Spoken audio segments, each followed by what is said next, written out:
What's going on, everybody? It's the Bulls Show, aka Aidan, and welcome back to another video. Ladies and gentlemen, we've got the Chicago Bulls and San Antonio Spurs game reaction as the Chicago Bulls travel to San Antonio, DeMar DeRozan's old stomping ground, and we ended up 2 years in a row now walking out of San Antonio with a loss on our heads, ladies and gentlemen, and it's time to talk a little bit about it. But before we get started, please like and subscribe to the Bulls Show. Turn notifications on and let me know in the comments below your thoughts about this game reaction, the player of the game against the San Antonio Spurs.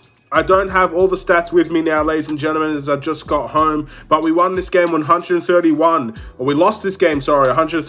122. The Chicago Bulls ended up having a 2-game win streak against the OKC Thunder and against the Toronto Raptors, but we fall short against the San Antonio Spurs. Now, as I wasn't home, I don't have every single thing written down and ready to go, but just some of the things that I took away from the game while I was out. First things first, obviously, I thought our offense was actually really good, to be honest. I thought we got great scoring out of our bench. Just more specifically, Kobe White had a great scoring night off of the bench. I thought Vucevic, Lavine, and DeRozan both got their scoring numbers up for the Chicago Bulls. Players like Io did okay as well. Javonte was fine.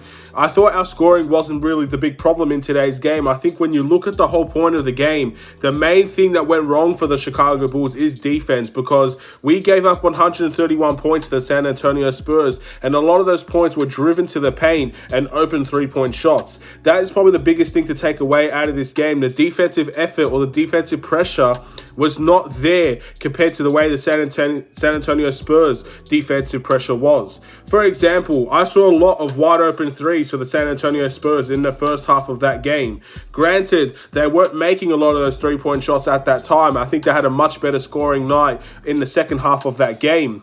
But open shots gives players confidence. It gives players confidence that they could get to the basket if they want, because they know there'll be open three-point shooters there. And we collapsed our defense way too many times to the point where we gifted San Antonio Spurs points and we allowed them to gain confidence. Confidence is the biggest thing an NBA team can get. If you give a team confidence, they will take it and run. And we gave the San Antonio Spurs a lot of confidence with a lot of open threes. And of course, once the three-point game went going, they just kept on using it. We saw Keldon Johnson make 4 out of 8 three-point shots, and he definitely felt that moment. And then again, you get the points in the paint as well from the Spurs. They had a great offensive night, and they thoroughly deserved to walk away from that game with a big victory under their name.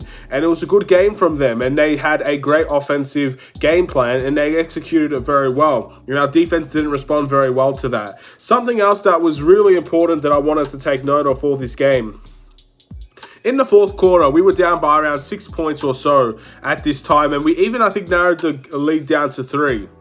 If we had Lonzo Ball and Alex Caruso in this situation, you're going to see full court pressure. You're going to see pressure on the ball handlers. You're going to make sure that the certain types of ball handlers that they had were going to dribble in one direction, and they weren't going to really run plays that they expect.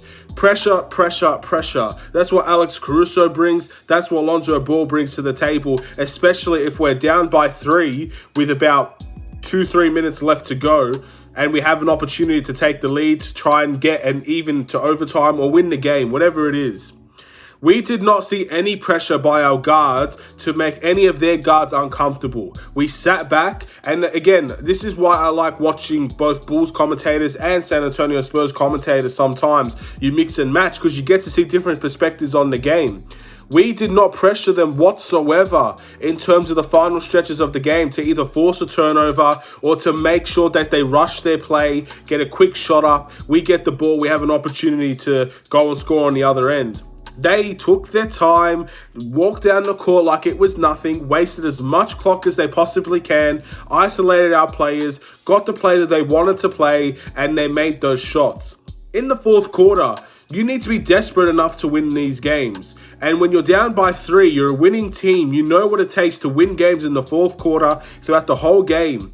The one thing that you need to do, you have to apply pressure to these teams. San Antonio is a very young team. As much as they like to apply pressure to us, they're not going to respond well to pressure on their own side as well. You have to apply pressure to them. We did not do that at all. Not throughout the whole game. We applied no pressure, no full court press, no half court press, nothing. We allowed them to run the plays that they wanted to run and get the shots that they wanted to get. And they scored them every single time. And we have to learn from that, ladies and gentlemen. We have to learn to apply pressure. We can't blame the excuses that Alex Caruso and Lonzo Ball are not here. These guards have to be the ones to carry that weight of those missing players. And they have to do things that replicate what those guys are doing. Lonzo Ball, we know, loves to have, at times, full court pressure, try to get the guards uncomfortable. Alex Caruso is constant pressure all the time. He's never sitting back and allowing them to run the plays that they want. We need to learn from them defensively. And I think guys like Io, Kobe, Zach, even DeMar, everybody that's applying pressure, Matt Thomas off at the bench, Troy Brown Jr. I think Troy Brown Jr. actually is probably the best player that does that, to be fair. But we all need to learn how to apply more pressure to these guys and make them uncomfortable, make them force shots that they're not wanting to take, and make them take their play quicker than what they do. Not waste the shot clock. When you're down by 3, you give them 20 seconds off the shot clock for them to take a shot, and they score it because they're running the play that they want. Greg Popovich is one of the smartest coaches in the NBA. You think he wouldn't notice something like that? He wouldn't notice that they're not applying any pressure to the guards? He probably said, take your time. They're not applying pressure. You have all the time in the world to get the shot that you want. That's the big thing that I took away, and it was very frustrating to watch, especially when you have people pointing it out to you that your Bulls guards are not playing defense well enough, and they're not applying pressure, and they're gambling a lot as well. So, again, it's a bit of a frustrating task to watch, but it is what it is, ladies and gentlemen. We have to learn from that. Io's a young player. I'm not going to go and scream and shout at Io for not doing that. Kobe White has never been a solid defender, and he's improved his defensive capabilities this season. He still obviously has so much to learn on that end, so I'm not going to go and scream at him either. But these are things that are pointed out that they have to learn. Same with Zach Lavine. What's the excuse for Zach Lavine for not applying pressure on these guards? There's no excuse in the world that you could give, but it's something that we need to learn. The must improve for me, look, I thought our offense was fine, but defensively there were so many issues on this team. It's hard to give one player the must improve for this game. I obviously think Vucevic wasn't really great defensively either. I think he needs to be pointed out as well. For me, this might be harsh, maybe a bit too harsh. I think I am going to give it to Zach Lavine. I thought at the end of the day, his efficiency numbers need to improve a lot. Throughout the whole point of that game, looking at the stats and watching him play, he was around the 40%, 30% mark in terms of efficiency the whole time. And it's frustrating because DeMar offensively having a great game. It felt good to see DeMar play against the San Antonio Spurs, and he had a field day in terms of what he could get on the offensive end. Vucevic, again, everything in the paint was great from Vucevic. He even made a 3 in the fourth quarter, and he does make a 3 in the fourth quarter more often than not when they matter the most. He did make a 3. But efficiency from Zach Lavine wise, look, he's only had a few games back, so I'm not going to go out and go out and give it to him just because like he's had poor efficiency nights.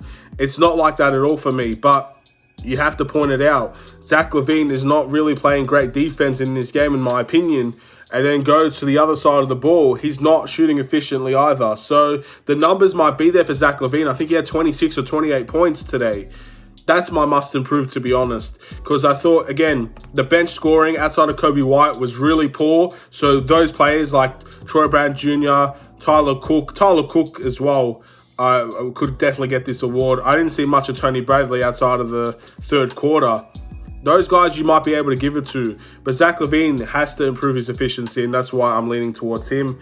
And my play of the game is probably going to be DeMar DeRozan. Again, his efficiency was definitely there. It's his old stomping ground against the San Antonio Spurs. He put on a hell of a show, and he even got a late three-pointer at the end of the day as well, something that we don't usually see from DeMar DeRozan, and the Spurs fans definitely never really saw from DeMar DeRozan a whole lot. And he definitely had a great game against his old stomping ground, against his old side in the San Antonio Spurs. I also really admired the video package that they gave to DeMar DeRozan for 3 seasons with the San Antonio Spurs. I didn't know if they were going to do it or not, but Spurs have always been a classy organization in my eyes. I have a lot of respect for that Spurs organization. I think many people will look at San Antonio Spurs and they think classy, they think respect, and they do treat their players with a lot of respect. And that's why, even when they're not playing at their best, they still find ways to win because they're teammates and they play like a team. So all the respect in the world to the San Antonio Spurs. I always like when we go over there and face them. They are a good team, entertaining team to watch at times, and they definitely were entertaining today. The Bulls' record is 30-18. I still believe we're second in the Eastern Conference. We are fighting with the Miami Heat. This loss obviously doesn't help that, but at the end of the day, we need to keep worrying about ourselves. Can't always worry about what's in front of us or what's behind us. As long as we win the games we're expected to win, like this game, we probably expected to win this game, and we didn't. We just got to keep on fighting in that area, ladies and gentlemen, and we'll see what we can come out of it. The next game is against the Portland Trailblazers. It's a very early game in the morning for me, probably a little bit in the afternoon for you guys. This is obviously a game where, again, last time we versed Portland, we gave up a really poor lead, and we ended up losing that game to the Portland Trailblazers. They had Damian Lillard, they had CJ, they had a really good team out there. I don't know what the situation is at the moment. I don't think Damian Lillard is playing in this game. So obviously it's an advantage for the Chicago Bulls. They haven't been a great away team at all this season as well. So I do expect to win this game. And if we do lose this game, then again, I don't really know what else to say. There's a lot of conversations that need to be had in that area if we do lose a game at home to the Portland Trailblazers with no Damian Lillard. We have the advantage here. Obviously, every game is different and every player could go off on a certain night. But I expect the Chicago Bulls to win this game. We'll wait and see what happens. Thank you for watching. Please like and subscribe if you're new. I'll see you in another Chicago Bulls video, ladies and gentlemen. Stay safe, stay healthy, stay tuned for more. Take care.